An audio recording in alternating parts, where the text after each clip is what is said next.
Tonight on Love Live at 6, media bosses meet with social partners over BTL Smart acquisition. Preliminary results are in following the mass death of aquatic wildlife in the Belize River. 3 men lose their lives in a head-on motorcycle collision on Mahogany Street. Parliament advances legislation to ban smoking in public places and prohibit the sale of vaping products. Online business registry is restored following cyber security breach. Rico Valles secures the PUP's mayoral nomination in Corozal Town. Dwayne Sampson and Yusuf Guerra win their respective UDP mayoral conventions in Dangriga and Benque Viejo. And Belize expresses solidarity with Colombia following a powerful and deadly earthquake. Stay with us for those stories and more tonight, Love Live at 6. So it started off like any other summer day in Belize. I decided to go down to Builders Hardware since I heard they had 25% off on summer outdoor products. I got a couple of items, a chair, a grill, a cooler, and I got carried away, but the prices were so good. But anyways, I might have gotten comfortable, maybe too comfortable. Then I saw the news, man, the hurricane season was not playing with me. But thank God Builders also had 25% off hurricane preparedness items as well. Flashlights, batteries, sealant, first aid kits, everything I need. And guess what? My grill survived. Introducing GrowWatt, a global leader in distributed energy solutions, delivering innovative solar technology trusted around the world. Engineered for reliability, designed for sustainability, built to power every scenario, powering homes, empowering businesses, creating a smarter energy future for Belize. For residential hybrid systems that maximize energy independence, to homes across Belize benefiting from smarter, more efficient power management.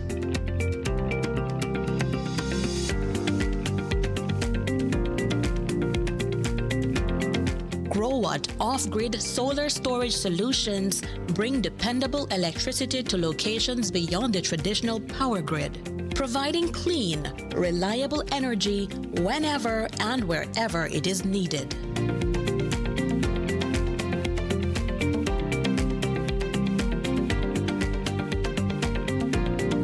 For businesses, GrowWatt delivers powerful commercial and industrial energy solutions that help reduce operating costs while improving energy security, including proven installations right here in Belize, helping businesses operate efficiently with dependable solar energy systems.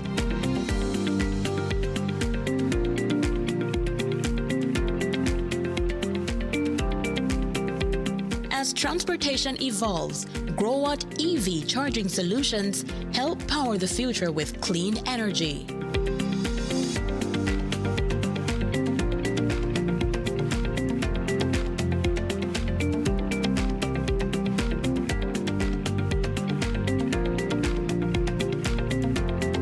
Need power on the move?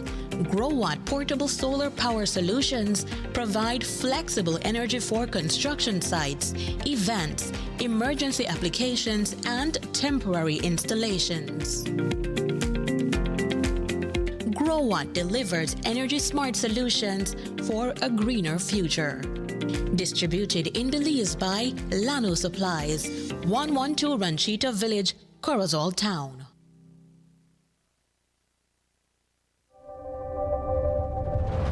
Cada conexión es más que solo una señal, es un estudiante abriendo las puertas a su futuro a través de la educación digital.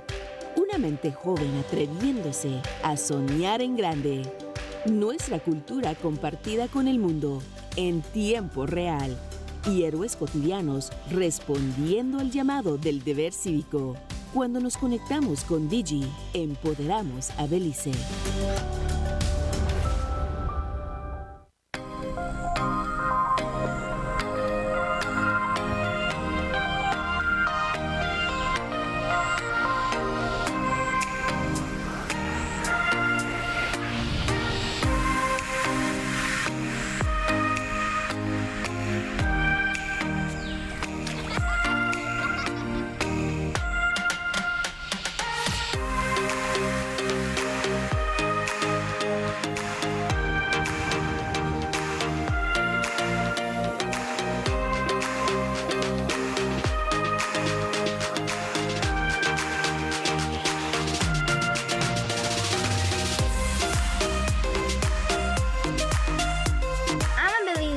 traveler, are you?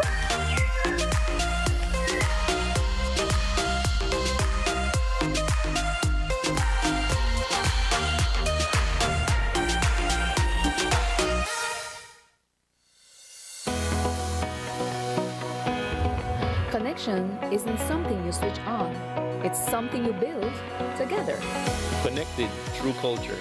Culture isn't preserved in silence. It's kept alive through participation. Connected through education.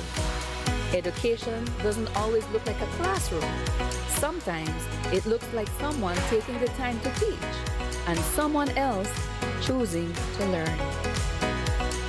Connected through sports. Before the wins, before the applause, there's belonging. Here, young people learn more than how to play. They learn how to stand together. Connected through community. Community isn't a campaign, it's showing up. Not once, but every time it matters. Connected through you. Behind every connection is a person who cares, people who listen, people who stay. We don't just connect services, we connect you to your world. Connected through every chapter. SMART, bringing people together. Before our grid reached across Belize, it was built by generations of Belizeans committed to connecting communities and powering progress. Through the hands, the dedication, and the vision of our people, the grid grew with Belize. A nation built through strength and resilience, and a network built pole by pole. Today, that responsibility continues, strengthened by every hand that follows. Each generation building on the last and carrying forward a shared responsibility, serving communities, powering schools, hospitals, businesses, and homes, supporting a nation that continues to grow. Belize Electricity Limited, built to serve, serving Belize.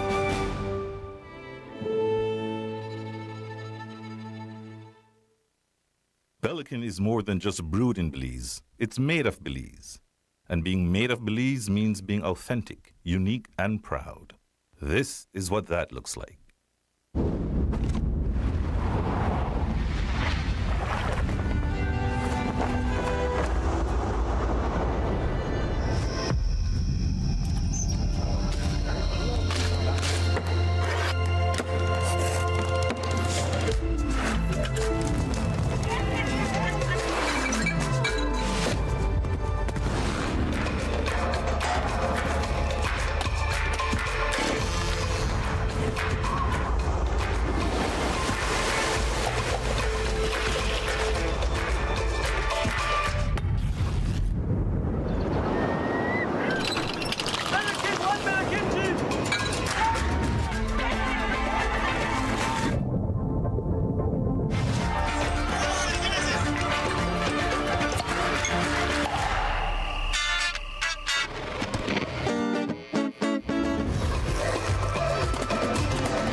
Pelican, the beer of Belize. There are many stories to be shared about what it means to be made of Belize. Join Pelican in celebrating our Belizean heritage by sharing your unique story. A few of these stories will be selected to be produced into Pelican Made of Belize videos. Those chosen will receive Pelican beer for a year and will be invited to join us during production. Let's tell the stories of what it means to be made of Belize. Please send us a WhatsApp message at 630-6519 or email us at madeofbelize@skz.bz. In Belize, the Public Utilities Commission works every day amid the rhythm of economic activities to ensure homes, businesses, and communities have access to necessary utility services. Through regulations, the Public Utilities Commission powers progress, connect communities, encourage new ideas and bold innovation, manage consumer rights, guide change, and serves in the best interests of national development for a future that benefits us all. Every decision is informed by evidence and guided by regulations and the law. So if and when changes arise in any of Belize's utility sectors, including situations that may affect competition, regulations and laws allow the PUC to carefully assess those changes, ensuring consumers are treated fairly while maintaining a sustainable utility sector. The Public Utilities Commission, guided by the law, informed by evidence, working to ensure fair and sustainable utility services for Belize. Good evening. Welcome to the evening news here on Love Television for today, the 10th day of August, 2026. The leaders of 4 major media organizations met with representatives of the social partners this afternoon as concerns continue over Belize Telemedia Limited's proposed acquisition of SpeedNet Communications Limited, the parent company of Smart. The meeting was held at the Scout Association's conference room in Belize City and including Luis Way Jr. of Plus TV, Jules Vasquez of Channel 7, Mose Hyde of Creme Radio, and Rene Villanueva Jr. of Love FM and Love Television. The media directors were called to the table by the social partners who are seeking to strengthen the public campaign against the proposed acquisition. For approximately 1 hour, the 4 men listened to the positions and concerns presented by the participating organizations. Plus TV, Channel 7 and Creme have declared their position against the acquisition, providing the rationale behind the stance. And I believe that with the switching of technology, there was a time when the powers that be would have to either turn off your transmitter or revoke your license. But the way things work now with IP addresses, etc., they could damage the media output without us even knowing. The world has changed. It doesn't make sense that our Constitution gives us freedom of conscience, but constantly we are fighting for freedom of expression and freedom of speech. These things go together. It's like you could think it, but you can't talk it. I think we in the media represent various perspectives, and we really should have that right to continue to have these individual perspectives. Whether we agree or disagree, the open marketplace of ideas must continue in Belize if we are to have a democracy that works. I think that any state-controlled monopoly poses a danger to free media. Any fettering of the free media poses a danger to a democracy's functioning. And once that happens, all hell can break loose. So that's our position. I think we have the lived experience of seeing where absolute power and control of a monopoly. Because if we say monopoly, they're not the complete facts, you know. That one monopoly in the hands of absolute power. Where the government have the control. And we experience certain punitive measures because of positions we have taken.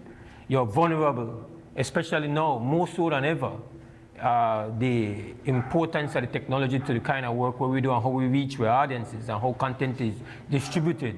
We just really, and it's not just the only aspect of it, it's the leading aspect of it. It is unacceptable. While the meeting explored the possibility of establishing a unified position, it remains unclear whether the 4 media organizations have formally agreed to a joint course of action. In related news, the Belize Communications Workers Union has withdrawn its support for BTL's proposed acquisition of SpeedNet Communications Limited. Its position, however, appears to leave room for further engagement before the transaction is finalized. In a release issued on Sunday, the BCWU said 84% of the members who participated in an emergency meeting on August 6th were no longer in support of the acquisition as currently proposed. The union's wording suggests its concerns relate primarily to consultation, communication and assurances for workers, not necessarily to the principle of bringing SMART under BTL's ownership. The BCWU says it initially sought clarification on job security, the financial implications of the deal, regulatory and legal matters, and whether SMART employees would eventually be able to join the union. It also requested a phased process involving consultation with the National Trade Union Congress of Belize. Love News understands that a virtual town hall meeting with employees on January 22nd took place where most employees supported the acquisition at that stage, with the understanding that the concerns raised by the union would be addressed. The union says it continued discussions with BTL's management, but later learned through media reports that the company's board would meet on August 4 to consider the transaction. The board ultimately voted 8-2 in favor of the acquisition. The union says further engagement with the employees could help to resolve the remaining questions. It is calling for timely communication, consultation and assurance on matters that may directly affect workers. The union now intends to consult with the NTUCB on its next steps. BTL has maintained that the proposed $80 million acquisition is intended to create national benefits through greater efficiency, reduced duplication of infrastructure, and a stronger locally owned telecommunications sector. The company has also stated that it will not borrow money to finance the purchase and that no additional Social Security investment will be required. Based on BTL's projections, the investment will be repaid from SMART's operating cash flows with an estimated discounted payback period of approximately 4.2 years. While the board has approved the proposed purchase, the transaction is not yet complete, and continued due diligence, contractual protections, and a definitive share purchase agreement remain necessary before final execution.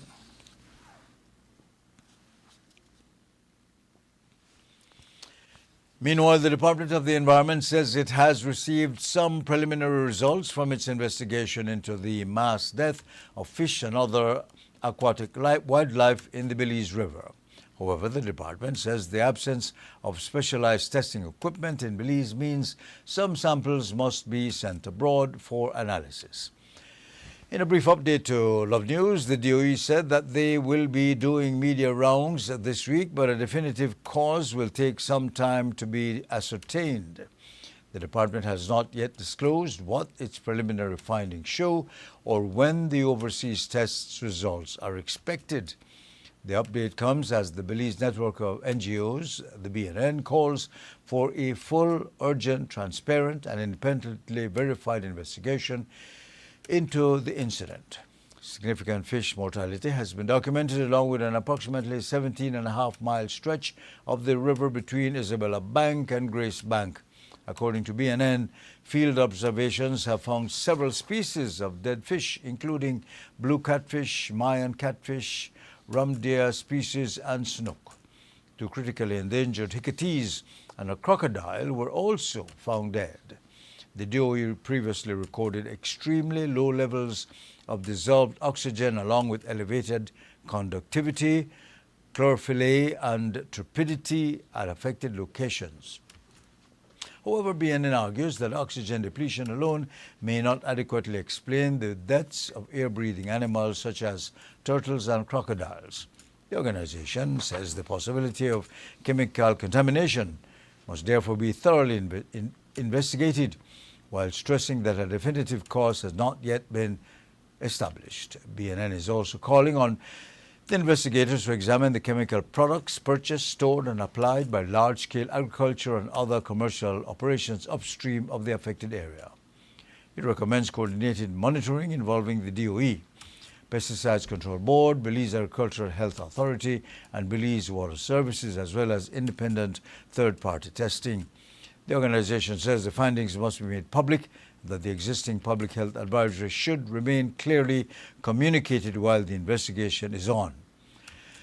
As noted, the DOE is expected to provide a more detailed update through media appearances later this week.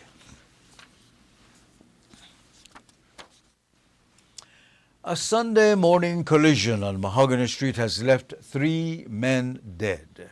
The victims are 38-year-old motorcycle repairman Alan Biggs Arnold, 28-year-old pupusa vendor Darwin Monroy, and 22-year-old construction worker Theodore Suazo.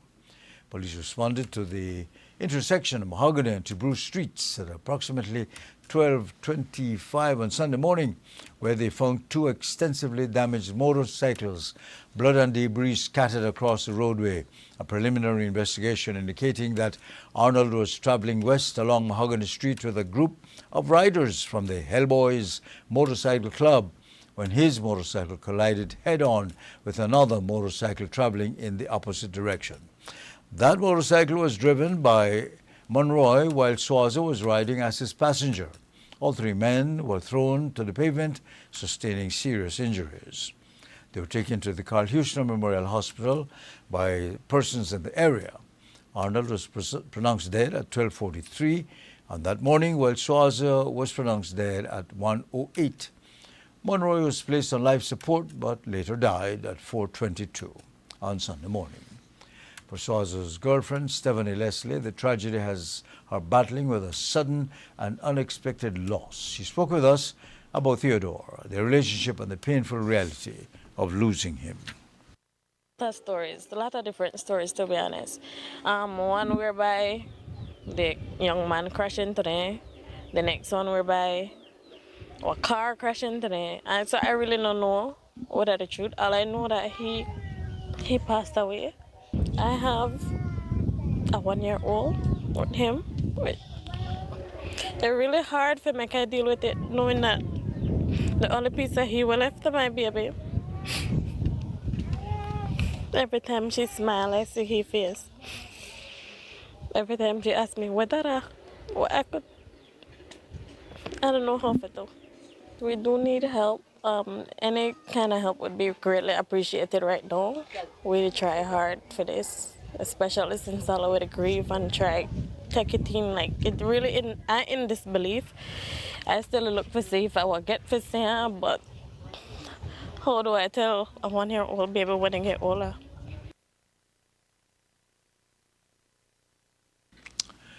The families of all 3 victims are now grieving while police work to determine precisely what caused the 2 bikes to collide. Assistant Commissioner of Police Stacey Smith provided us with further details on what the investigators have found out so far. On Sunday, 9 August 2026, at approximately 12:26 a.m., police responded to reports of a traffic accident on Mahogany Street, Belize City, involving 2 motorcycles. The investigating officers reported that upon their arrival, they observed 2 extensively damaged motorcycles, and they were advised that 3 gravely injured persons were rushed to the hospital for medical attention. The identities of those individuals were learned to be Darwin Monroy, Alan Arnold, and Theodore Suazo, all of Belize City. What has been established is that Arnold was proceeding on a motorcycle from an east to west direction and also traveling on a motorcycle in the opposite direction, where Darwin Monroy along with Suazo as his pillion rider. Upon reaching near the intersection of Mahogany Street and Bruce Street, a collision occurred with both motorcycles, resulting in the grave injury and the subsequent death of the 3 individuals. 1 motorcycle helmet was recovered from the scene. Belize's tobacco control bill was presented for its 2nd and 3rd reading in the House of Representatives on July 31. The legislation received broad bipartisan support during the lengthy House sitting, with the parliamentarians agreeing on the need to protect children, workers, and the wider public from tobacco use, nicotine addiction, and secondhand smoke. Once the legislation comes into effect, smoking will be prohibited in public places, workplaces, and public transportation. Belize Rural Central Area Representative Dolores Balderramos Garcia, who supported the bill, outlined several of the locations that will be covered by the restrictions. In terms of the places where it will be protecting people from secondhand smoke, you will have any indoor workplace, reading from the bill itself now, any part of any public place that is an indoor space, any means of public transport, any means of transport at the time transporting a child, very important, and a person shall not smoke in the following outdoor places: any area within 8 meters from a window, anywhere on the premises that is 5 meters from the outside boundaries of any public place, any waiting area, park, playground, amusement park, stadium area, historic site, public space for the service of consumption of food and drink, any public place where smoking may pose a fire or other hazard, or any other outdoor public space specified in the regulations. Very encouraging, Mr. Speaker. And I would also like to mention that in the second schedule, examples of public spaces, public places where smoking is prohibited: government buildings and compounds, all health institutions and facilities, public or private, all educational institutions and churches, public transportation including terminals, childcare facilities, very encouraging, private business where the public accesses services including lobbies of banks, hotels, restaurants, bars, cafes, and other eating or drinking establishments, entertainment facilities including clubs, cinemas, concert halls, theaters, and game arcades, gaming machine venues and casinos, publicly owned facilities rented out for events, and any other indoor place accessible to the public specified in the regulations. Mr. Speaker, I went through that because I am very concerned about the protection of young people coming up and children in particular. And I do want to say that with the comprehensive nature of the legislation, I think that good things will come. Owners and managers of affected premises will be required to display no smoking signs and take reasonable steps to prevent people from smoking in those areas. Health Minister Kevin Bernard told the House that designated smoking rooms and ventilation systems do not adequately protect workers or the public from the toxic chemicals contained in tobacco smoke. The bill also prohibits the sale of tobacco products to anyone under 18 and requires sellers to verify a buyer's age using photographic identification. Electronic cigarettes and other nicotine or non-nicotine vaping products would be banned from being manufactured, imported, distributed, or sold. Flavored tobacco products and additives, including menthol, would also be prohibited. Other provisions include a ban on tobacco advertising, promotion, and sponsorship, as well as the sale of individual cigarettes. Tobacco packaging will be required to carry graphic and written health warnings covering at least 80% of the main display area. While supporting the bill's objectives, Opposition Leader Tracy Panton questioned whether the Ministry of Health has sufficient personnel, funding, and technical capacity to enforce its extensive provisions. Police officers, customs personnel, public health inspectors, and Bureau of Standard inspectors will be among those authorized to inspect premises, seize prohibited products, and take enforcement action. A National Tobacco Control Committee will also be established to coordinate policy and oversee implementation. The legislation, which was first introduced in October 2025, is intended to bring Belize into closer compliance with the World Health Organization's Framework Convention on Tobacco Control, ratified by the country in 2005. And the Belize Companies and Corporate Affairs Registry has restored access to its online business registry system 6 days after taking the platform offline because of a cybersecurity incident. The system became available again at 8 o'clock this morning following security assessments, recovery work, and additional testing. The registry says the incident was detected on the 4th of August, prompting the agency to temporarily disable the online registry while it investigated the unauthorized access and introduced further safeguards. The investigation has confirmed that some documents were downloaded during the breach. Those documents have now been marked with a solid warning icon under the attachments section of the relevant application or register record, allowing affected users to identify them. The registry stresses that there is no evidence that any of the marked documents was altered or deleted. The warning also does not affect the validity of a document. Users who find a marked attachment in their accounts are being advised to review the registry's online cybersecurity update and frequently ask questions for guidance. The registry says its initial investigation identified passport-based registration for limited public user accounts as a vulnerability that was exploited to gain unauthorized access. That registration option has therefore been temporarily disabled.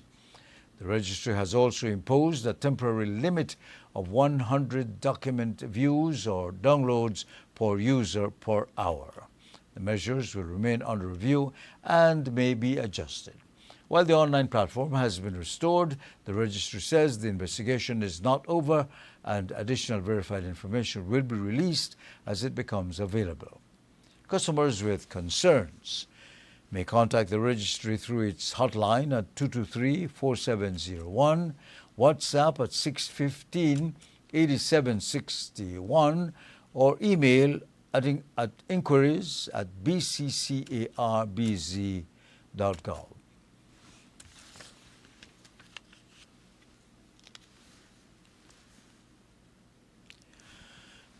In political news, Rigoberto Rigoveros has secured the People's United Party's mayoral nomination in Corozal Town and will lead the party's slate into the March 2027 municipal elections.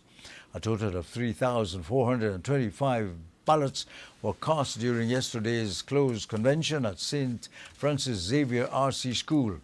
Bayes received 1,799 votes, while his challenger, Shajari Rogers, secured 1,175, a difference of 624 votes. The three-term mayor became emotional as the results confirmed his victory. He spoke about the campaign and the support he received from the PUP voters.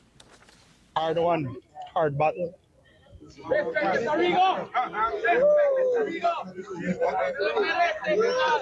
You know, sometimes it gets to the extreme. And this was one time we were taken to the extreme. But I want to thank my supporters. I want to big up Mr. Howard's team. We went into a convention that was not necessary. And I hope that after this you can join me and my team to work together. You know, it's time for us to rebuild our own party. And as young leaders, people expect that from us. I am happy, a bit emotional, but that comes with victory. So I am very comfortable. And I want to thank God. Thank you guys for keeping the people informed of what was happening today. And as a La Victoria, we will see one another in March. Is any of this vindication for you? Sorry, I didn't. Is any of this vindication for you? I won't comment on that, but I am happy to be able to represent my party once more.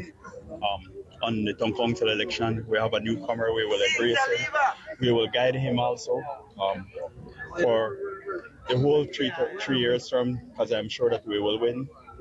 And we want to be successful on our goals. We want to deliver for our party and ensure that Corozal moves forward positively. Are you and your team prepared to work with Team Rogers and her crew? Definitely.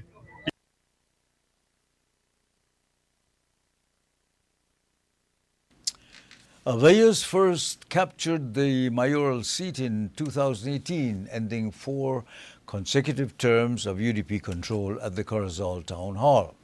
He retained the position in 2021 and 2024 municipal elections. Yesterday's convention represented his first major internal challenge since becoming mayor. All 6 councillor candidates aligned with Veos were also successful. Hugo Gonzalez topped the poll with 1,957 votes, followed by Otoniel Riverol with 1,956. Miguel Mike Montalvo received 1,911 votes, while Lumar Pitch Jr. secured 1,905. Marlene Tapia received 1,897. And Rodolfo Narvaez finished with 1,852 votes. Thea Ramirez says the party's immediate task is to bring supporters together following the internal contest and begin preparations for next year's municipal election. I think that a win for Rogers is also a win for parity and equity. But Mayor Rigo has been here. I was the person that elected Mayor Rigo the first and the third time. So I've worn his T-shirts. I've campaigned for him extensively in the past. So any way you put it, we're PUP and the PUP wins, and we'll keep on winning in Corozal Bay and Corozal Town. At the end of the day, whoever wins, I have to work with them moving forward. My voters come from both camps, and so you know we have to work together. At the end of the day, we're a very small community. And tomorrow we'll all meet at the market, and we're all gonna meet all around town. And I try to stay away from the negativity. So that's just not me. Meanwhile, the United Democratic Party has selected its mayoral candidates for Dangriga and Benguebejo del Carmen as it prepares for the March 2027 municipal elections. In Dangriga, Dwayne Sampson secured a decisive victory over Crystalline Castillo during yesterday's convention at Holy Ghost Primary School. Sampson received 687 votes, while Castillo secured 195. Both mayoral candidates had presented full councillor slates. Dayton Sabal topped the councillor poll with 625 votes, followed by Jamal Suazo with 617. Marsha Mejia received 588 votes. Ellsworth Magdaleno, 582. Alborn Marshall, 561. And Jessica Fajardo completed the successful slate with 480 votes, and 8 votes, that is. Following the announcement of the results, UDP chairlady Sheena Pitts and party leader Tracy Panton called on supporters from both camps to unite behind Sampson and the newly elected slate. The appeal continued the convention's central message of one UDP, one team. Panton spoke with our colleagues at Daifa Garifuna Radio about the results and the party's path towards the municipal elections. The United Democratic Party is having a convention in Bengue and a convention here in Dangriga. So I went to Bengue first, and now I'm here. I'm very pleased to see the number of voters who have come out. It's important for Belize's democracy. It's important for the party's democracy. We need to allow people to determine who they believe can best represent them in the municipal governance. I think the United Democratic Party is the big winner today. I think our democracy, externally and internally, is the big winner today. I think Dangriga is the big winner today because we have had so many boots on the ground, 2 campaign teams visiting with the people of Dangriga, listening, more importantly, to the people of Dangriga, and those comments and those concerns will be taken into account. Now, what is the way forward now after this election? Well, when a candidate is determined, we will certainly come together as a party to decide a strategy as we plan for the actual municipal elections.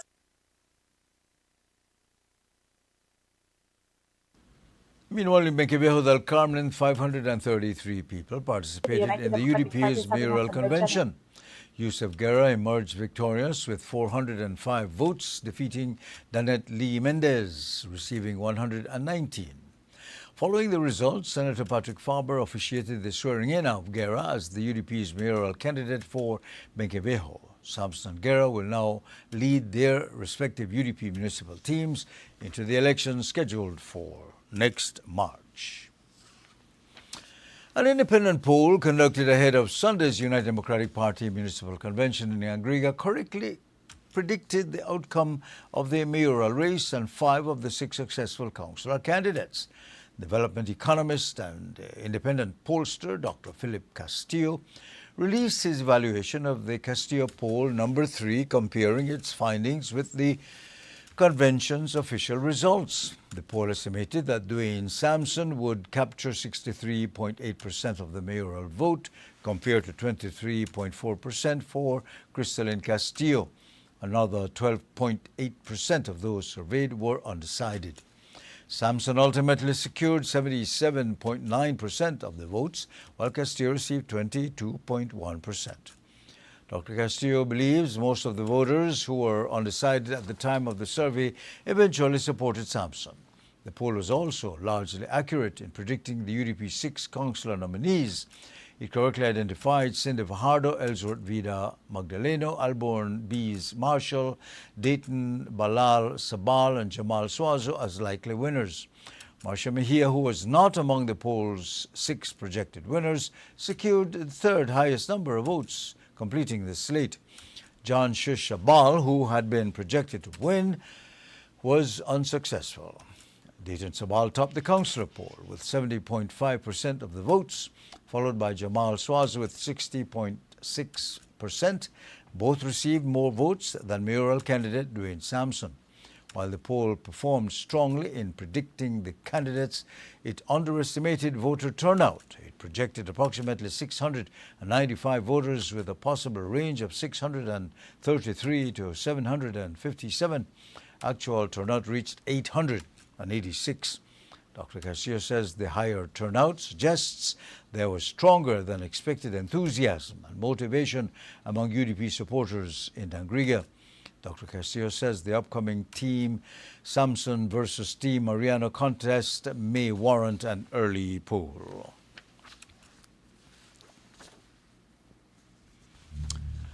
Leonora Flowers has secured another term as president of the Christian Workers Union. Flowers was re-elected unopposed during the union's annual general meeting held yesterday at the CWU Secretariat in Belize City. Flowers will serve another 3-year term at the helm of the union. Elections were also held to fill a vacancy for trustee on the CWU Executive Board. Jaime Miranda received 238 votes, defeating Winfield Dennison, who received 28. The elections were conducted by Shane Reno of the Public Service Union. The AGM was held under the theme CWU Faithful Stewards in a Season of Transformation. Guest Speaker and Labour Senator Glenfield Dennison reminded members that many of the benefits workers enjoy today resulted from struggles undertaken by earlier union members since the CWU's establishment in 1962. Drawing on history and experiences of stevedores, Dennison urged members to remain committed even when their efforts do not produce immediate results. He also reminded those in attendance that union stewardship is not only about what members receive, but also what they contribute to the organization. The meeting included representatives from the Belize and Belmopan City Councils, Central Bank of Belize, Citrus Products of Belize Limited, Development Finance Corporation, Port of Belize Limited, Social Security Board, Statistical Institute of Belize, stevedores, independent members, and CWU staff.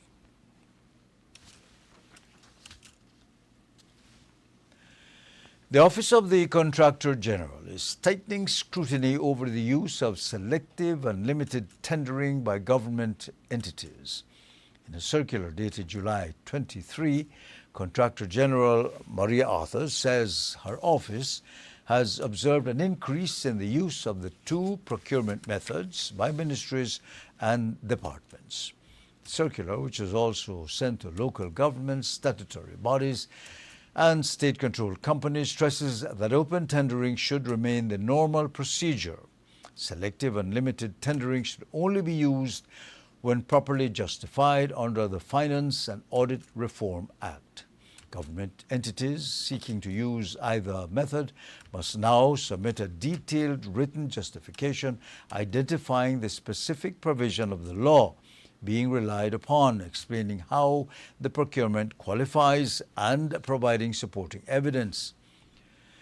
The Contractor General warns that simply describing a purchase as urgent or saying it needs to be expedited will not be enough. Submissions that are not permitted under the law or are not adequately supported will be returned. Under selective tendering, at least 3 qualified suppliers, contractors, or consultants must ordinarily be invited to compete. Ministries must also explain how those bidders were selected and demonstrate that fairness, competition, and non-discrimination were maintained. Limited tendering, which may involve contracting without the usual competitive process, will only be allowed in specific circumstances. These include extreme and unforeseen urgency, national security, exclusive technical rights, compatibility with existing systems, or cases in which an earlier tendering exercise failed to produce a suitable bid. The circular also warns ministries that late planning or internal delays do not, by themselves, justify bypassing open tendering. Government entities are being directed to begin procurement early enough to accommodate approvals, evaluation, review by the Contractor General, and the execution of contracts. All ministries and departments have been instructed to comply fully with the circular and the relevant provisions of law.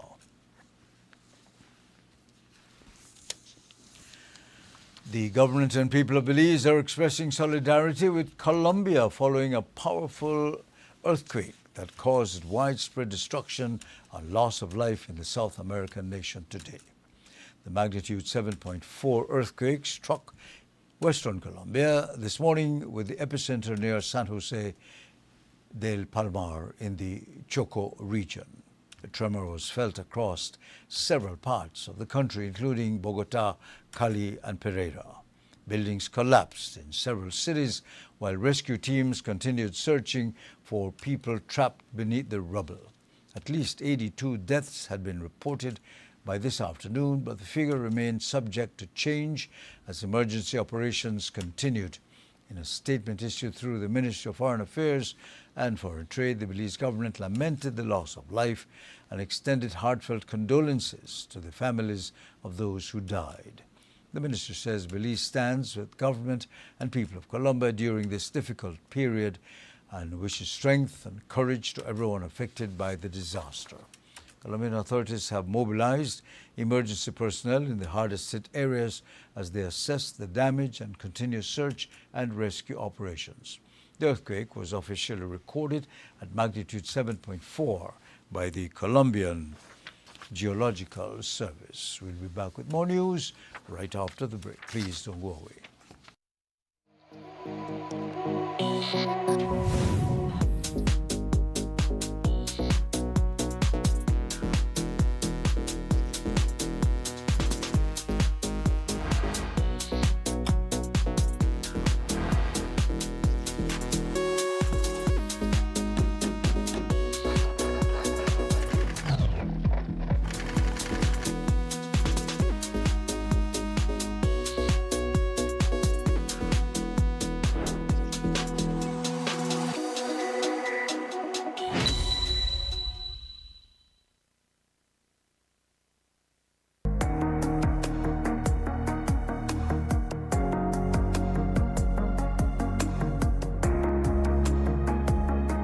People, not businesses, power the economy.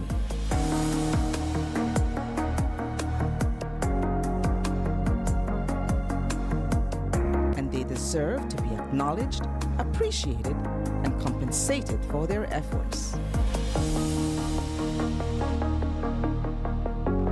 Because when your people are successful, so is your business.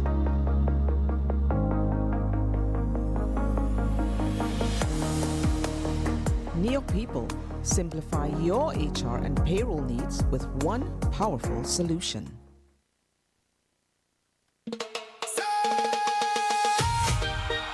Some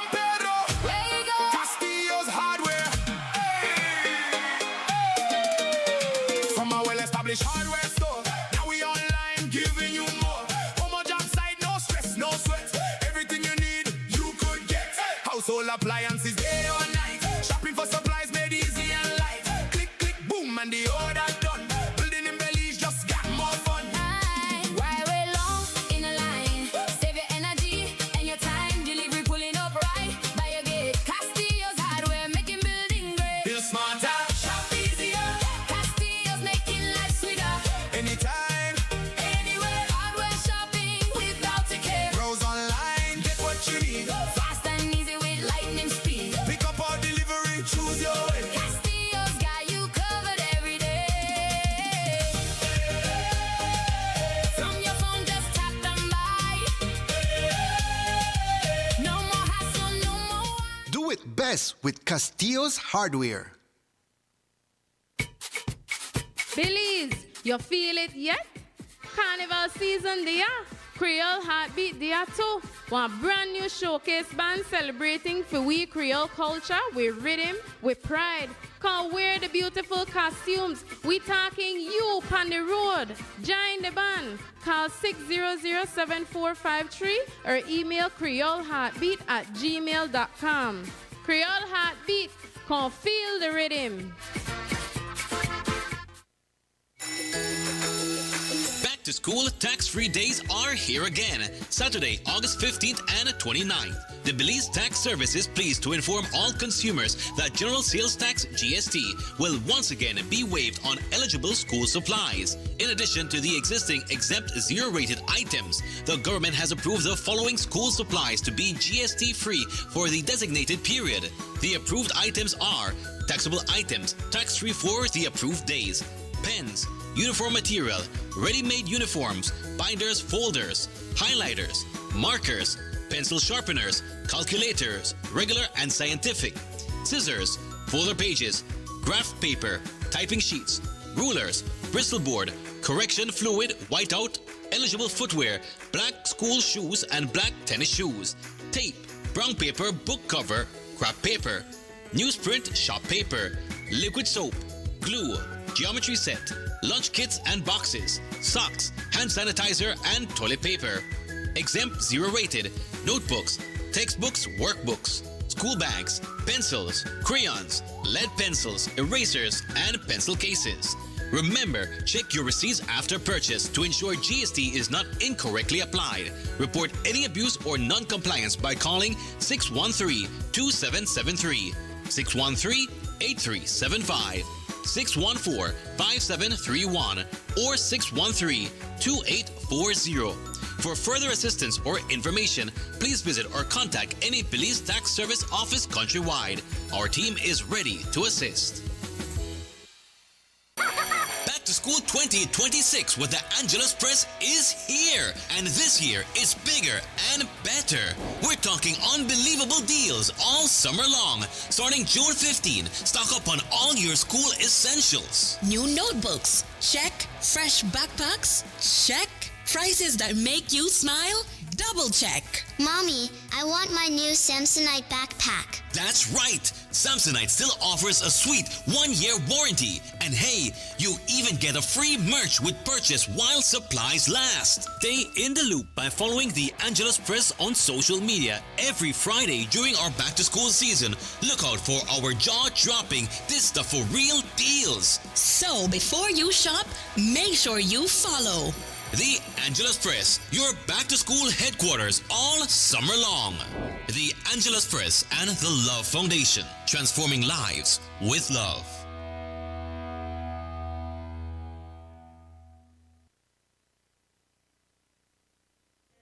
The BCCI's Expo Belize Marketplace is back and celebrating 30 years of Belizean innovation, enterprise, and business. Save the date and join us on Saturday, September 12 and Sunday, September 13, 2026 at the Marion Jones Sports Complex in Belize City from 10 a.m. to 7 p.m.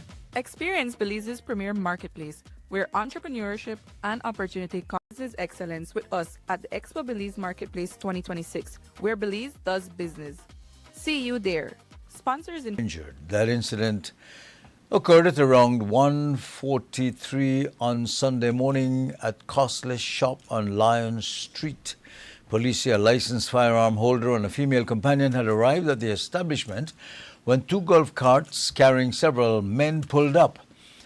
The men allegedly began making derogatory remarks towards the woman, leading to a verbal confrontation that later became physical. Bottles were thrown between the two groups before 3 shots were fired. 2 people sustained injuries to the lower body. They were treated at the San Pedro Polyclinic and released. Police recovered 3 expended 9mm shells, while 3 people were detained for questioning. Police are looking for surveillance footage to establish precisely what happened, including who fired the shots and whether the licensed firearm was discharged during the confrontation. In Dangriga, 2 19-year-old men are recovering following a shooting outside Selena's restaurant on Saturday night. Police say Kevin Ehinio and Jim Mendez were outside the establishment at around 8:30 when 2 armed men dressed in black approached and fired several shots at them. The gunmen then escaped on foot. Both victims were taken to the Southern Regional Hospital for medical care. Investigators processed scene, recovered several suspended shells, and the police believe the shooting may be connected to an ongoing feud involving rival groups in Dangriga. And police have arrested and charged 1 man in connection with a shooting incident on Farbers Road in Belize City that left another man injured.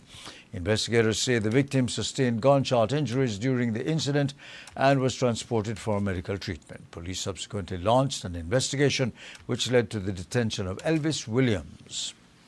Assistant Commissioner of Police Stacey Smith says Williams has since been arrested and charged in connection with the shooting. Police have formally arrested and charged 26-year-old Elvis Williams of Belize City for the crime of abetment to commit aggravated assault. The arrest follows police investigation into a shooting incident that occurred on Saturday, 8 August 2026 at approximately 7 o'clock p.m. in the Farbers Road area.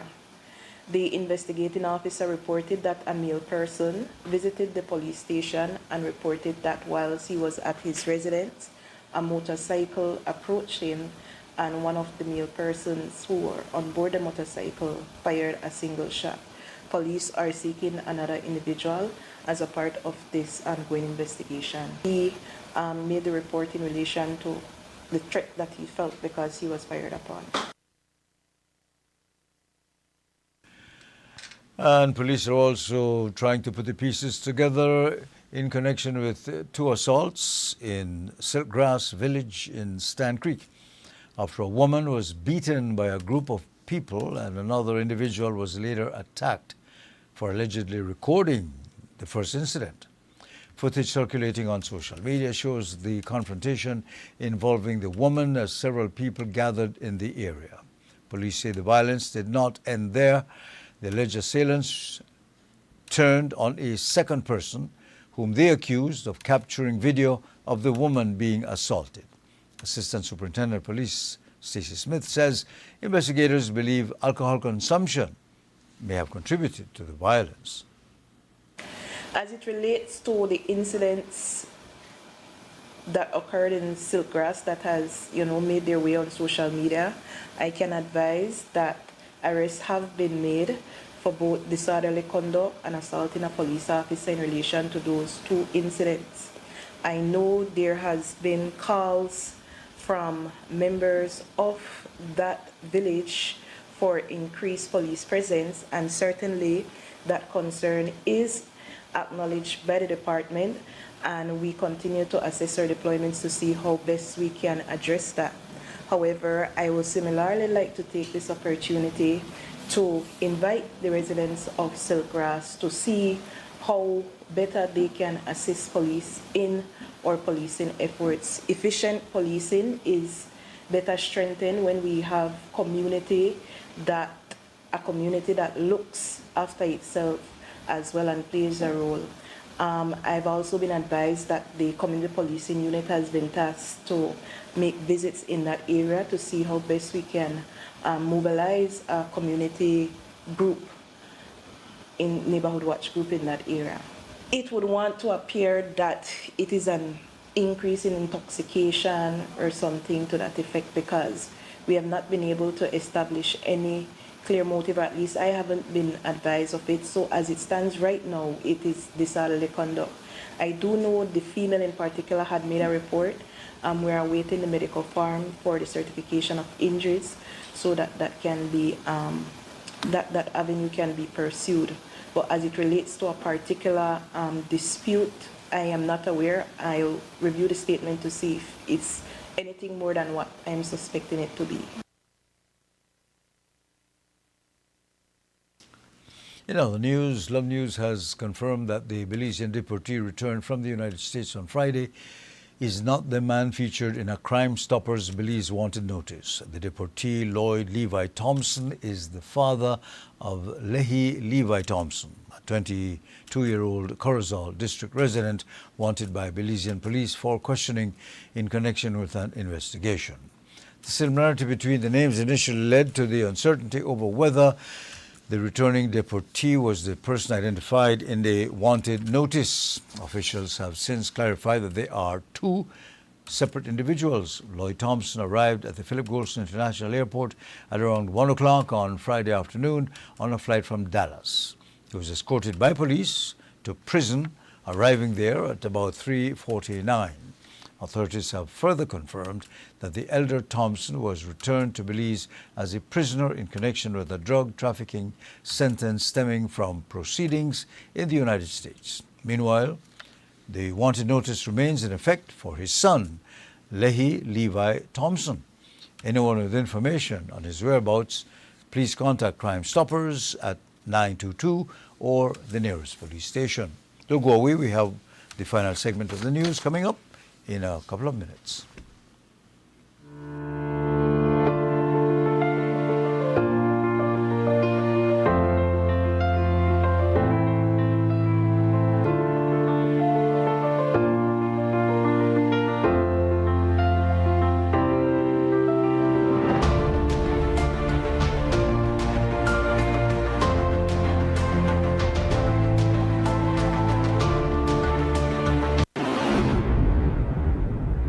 If this is an emergency situation, please call 911 right away for immediate assistance. Do not use the Crime Stoppers program in an emergency situation. Do you have information about a crime or a fugitive in our community? You can submit a tip anonymously with your smartphone. Using this program in safeguarding our community also protects your identity, keeping you out of the court system, and could earn you a cash reward. Here is how it works. Download the free P3 Tips app from the Apple Store or Android Market. P3 is the provider of our secure anonymous tip collecting software. Open the app and create a PIN, but be sure to remember that number, then select your location. Next, select the type of crime. When submitting a tip, be as specific as possible.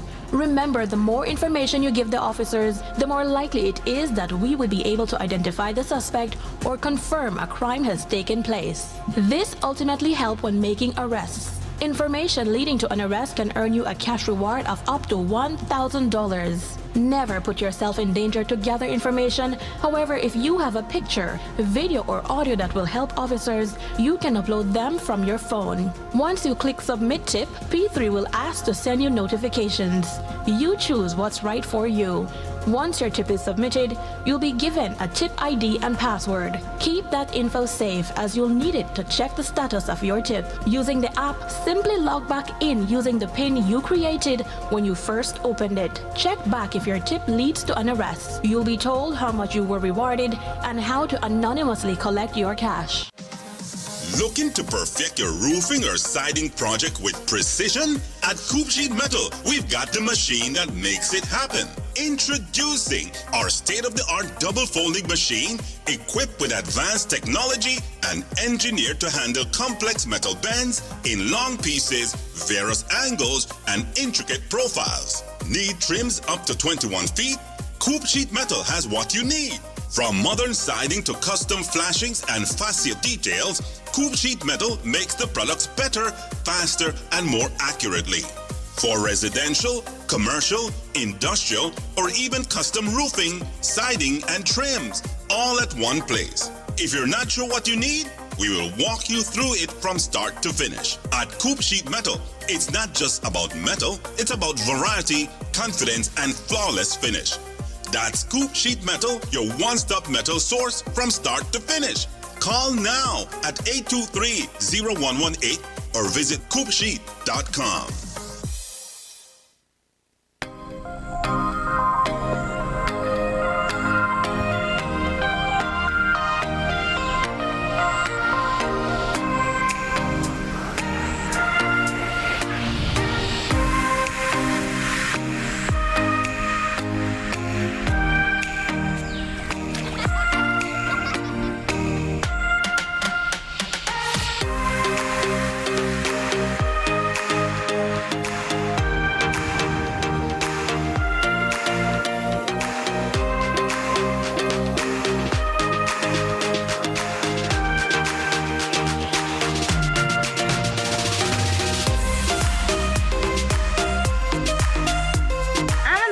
Traveler, are you?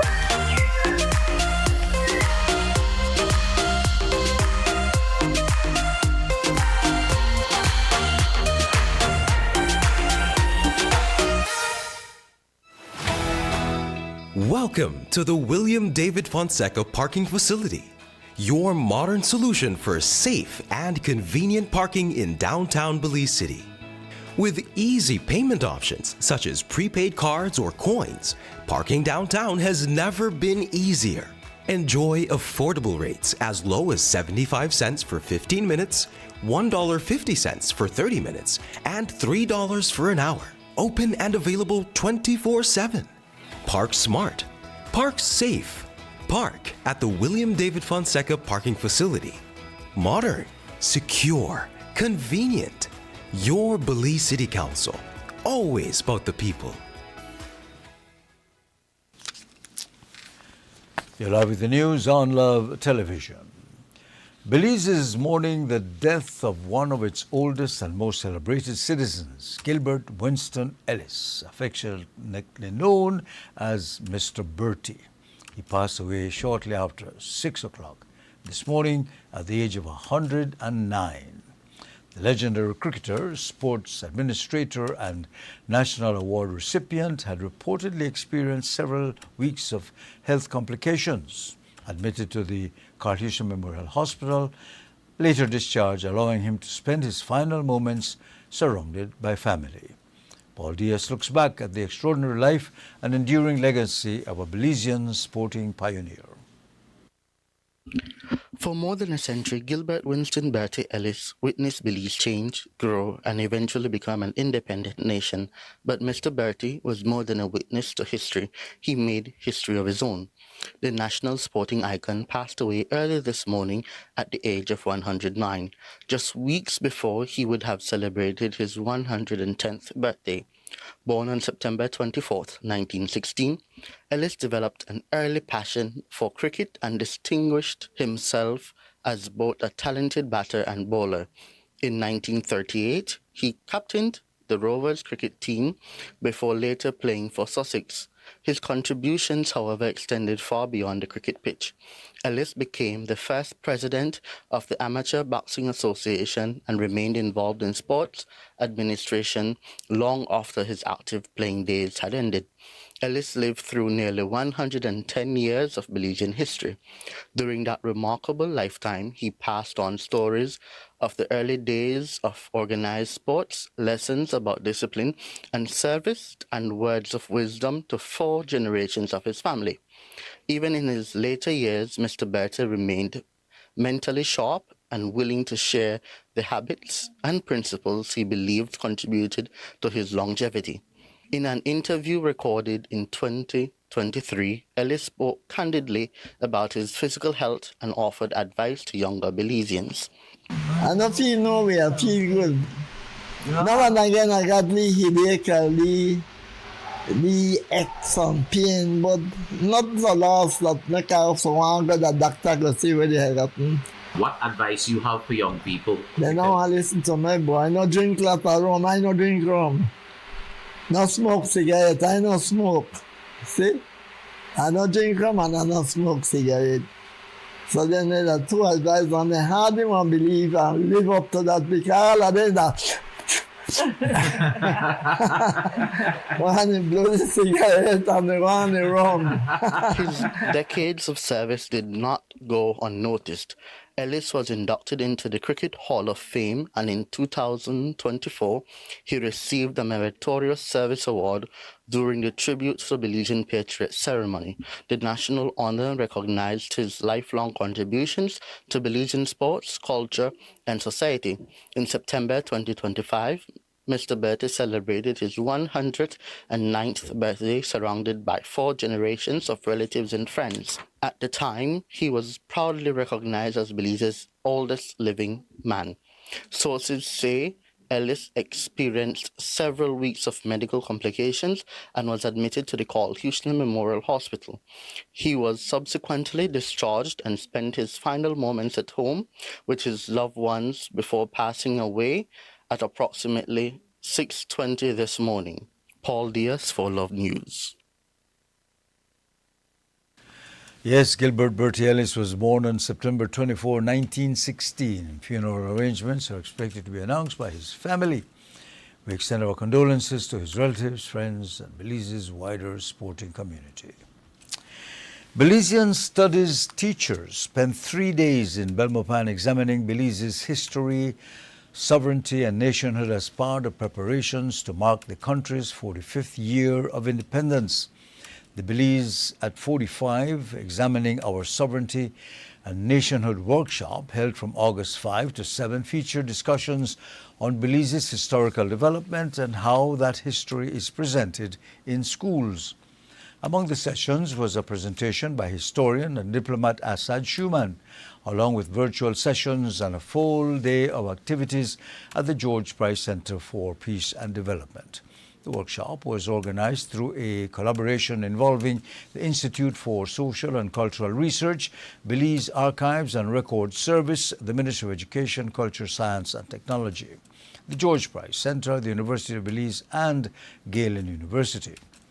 But the initiative did not start with teachers. It began in April as an activity focusing on students when Head of Social Science at Stan Creek Ecumenical College, Christy Garbett, invited Schumann to speak about the realities of slavery and colonization in Belize. Garbett says the experience opened the students' minds to a deeper understanding of Belize's history, and a positive response led organizers to expand the conversation to the teachers.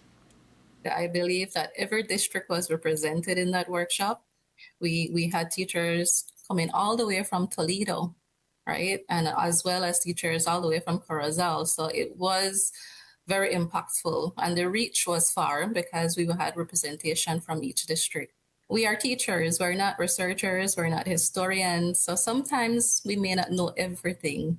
But what this workshop did was to have us look at history, not as just retelling the past, not memorizing dates and events, but also to look at history and teaching history in a more critical way.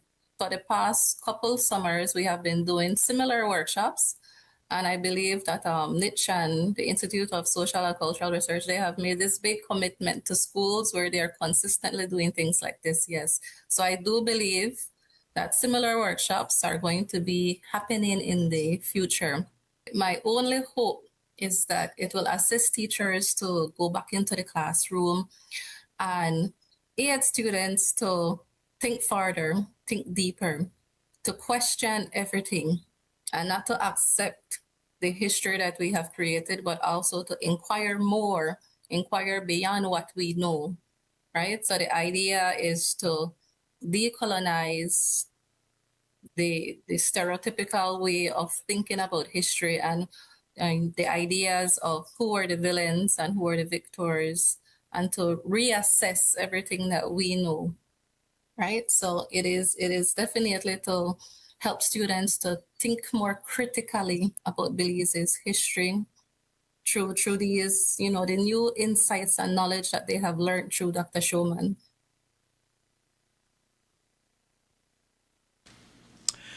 Organizers intend to take the conversation into the communities with plans for a one-day tour in each district. During the day, the activities will focus on students, while the evening session will be open to the wider public. The schedule for the district tours will be published and included in the National September Celebrations calendar. Belize's national anthem describes the country as a land of beauty and wealth untold, and this weekend 4 young women took to the stage to showcase that natural richness while promoting environmental responsibility. The first ever on-stage Miss Earth Belize pageant was held at the Belize City Civic Center, combining beauty, culture and advocacy as the delegates competed for the national crown. Beyond selecting a winner, the event sought to raise awareness about environmental protection and encourage Belizeans to play a greater role in preserving the country's natural resources. Reporter Zena Augustine attended the historic pageant and filed the story. From the moment the first delegate stepped onto the stage, the inaugural Miss Earth Belize pageant was more than who could wear the crown.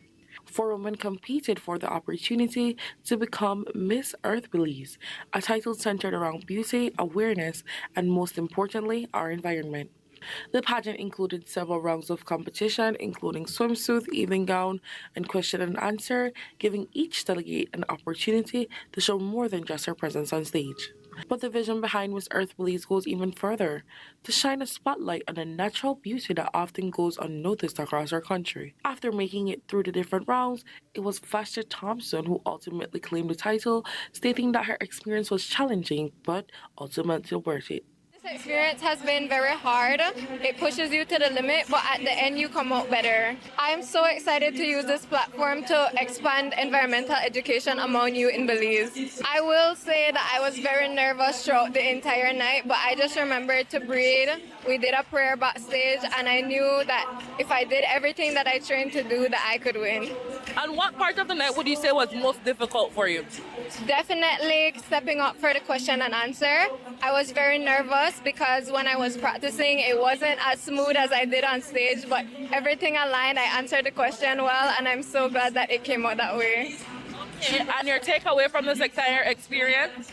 My takeaway would be, if you are passionate about something, please try your best to be a public figure so that you can make a change in your community. And for organizers like Wendy Castillo, seeing the first crown awarded is the realization of an idea they will hope to continue growing. I think it was very entertaining, very educational. Like I said earlier to you, we brought Miss Earth Belize pageant first time to the stage so the Belizean people and those at home could appreciate what this pageant is about. So I want to thank the Belizean people who came out. We have crowned our Miss Earth that will take us to the international stage at the Philippines. So we're excited about that. So it has been a wonderful experience. First time for our franchise.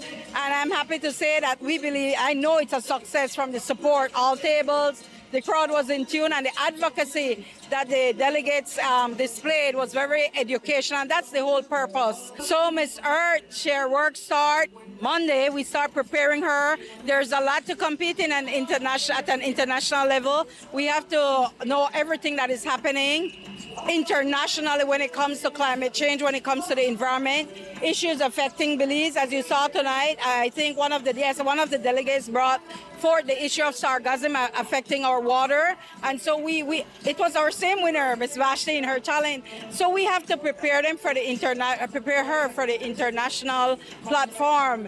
When you speak about the advocacy part of it, that's the biggest, highest scoring point at Miss Earth. So we really have to prepare her and let her have a well-rounded knowledge of all the environment issues that the world faces, and especially Belize, the country she will be representing.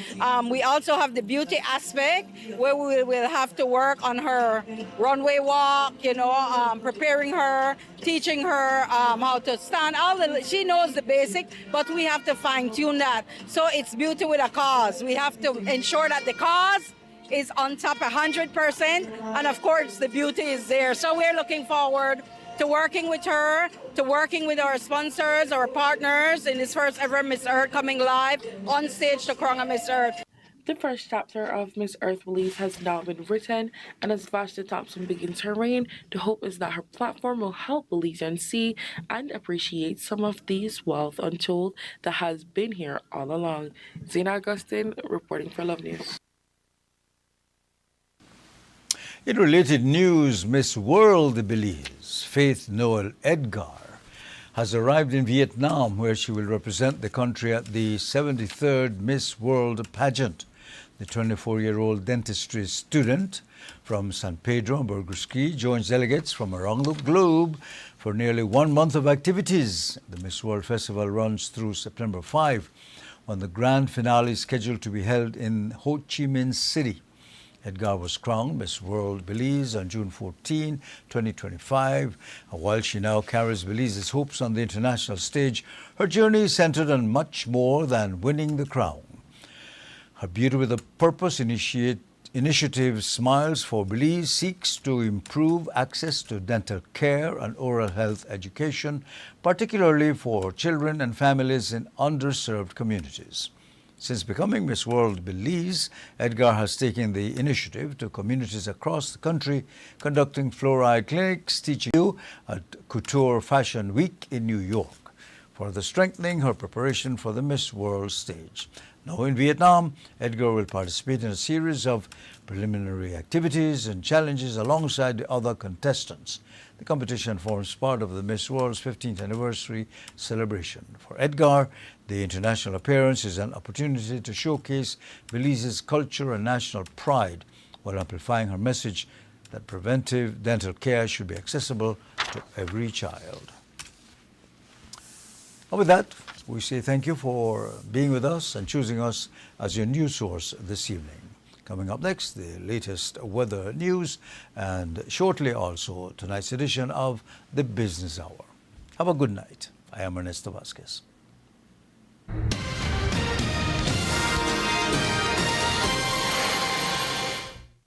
Good evening, Belize.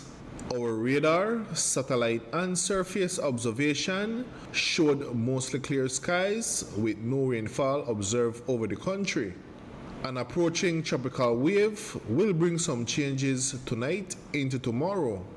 The 24-hour forecast, clear to partly cloudy skies, becoming cloudy at times later tonight and tomorrow. A few showers and thunderstorms will likely affect mostly the south at first, and then around the country by tomorrow morning, especially along the coast. Please note that an excessive rainfall watch is in effect for the country. Excessive rainfall of up to 2 to 4 inches are possible over the country, especially over the south during the next 24 to 48 hours. Residents are advised to monitor the weather situation and stay tuned for any flooding updates from the National Hydrological Service, or NEMO. The low temperatures for tonight will drop to around 82 degrees Fahrenheit along the coast, 74 inland, and 68 up in the hills. The maximum temperatures for tomorrow will reach 87 degrees Fahrenheit along the coast, 92 inland, and 80 up in the hills. The winds will be from the east-northeast at 10 to 20 knots, and the sea conditions will be choppy to moderate. A high tide will occur tonight at 9:14, followed by a low tide early tomorrow morning at 1:49, another high tide tomorrow morning at 8:24, and another low tide tomorrow evening at 3:48. The sun will set this evening at 6:21 and will rise early tomorrow morning at 5:34.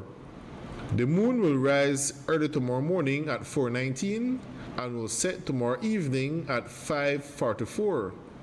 The outlook for Tuesday night and Wednesday, mostly cloudy skies along with a few showers and thunderstorms likely occurring around the country, especially over southern and coastal areas. In the tropical weather outlook, tropical cyclone formation is not expected over our region during the next 48 hours. For a review of our forecast and other products, please visit our website at nms.gov.bz.